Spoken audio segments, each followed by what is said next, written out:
Two Fighter Pilots Part 2. This is a story about Myron Mike Wilson somewhere over enemy territory. On one particular mission my dad told me about, he was flying with some of the other red-tail pilots. And he went through flak while they were escorting bombers.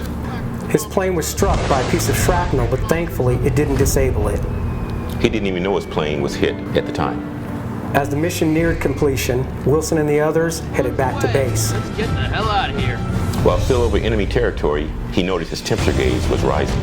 He continued with the rest of his squadron and kept his eye on the gauges.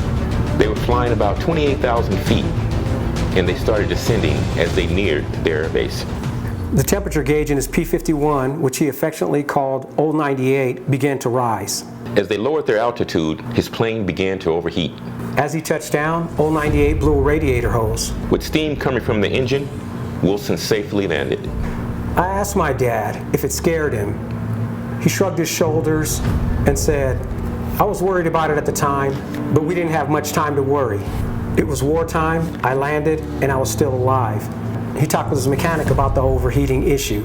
His mechanic took him to his plane and showed him a gash in the body of the plane near the engine.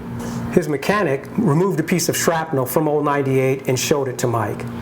As it turned out, somewhere over enemy territory, shrapnel had penetrated the body and grazed the radiator hose. But the radiator did not burst.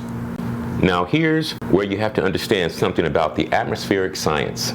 At high altitudes of 28,000 and such, the temperature could range from 0 to negative 40 degrees. Yes, those cold temperatures didn't allow the engine to immediately overheat.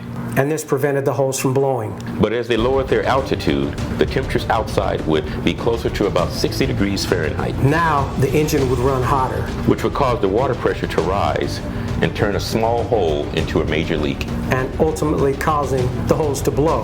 His mechanic said that if the shrapnel came a fraction of an inch closer, Mike wouldn't have made it back to base. He would have been forced to either crash land in enemy territory or bail out over enemy territory. Mike always felt the Mustang he flew with Buzz number 98 was good luck. As a kid, I remember curiously asking my dad if that made him scared, to think he could have landed in enemy territory. He thought about it for a second and said, "I didn't dwell on it. We needed to get ready for the next mission." He spoke so casually about it. I didn't fully understand the horrific violence he may have faced had he crash landed or bailed out.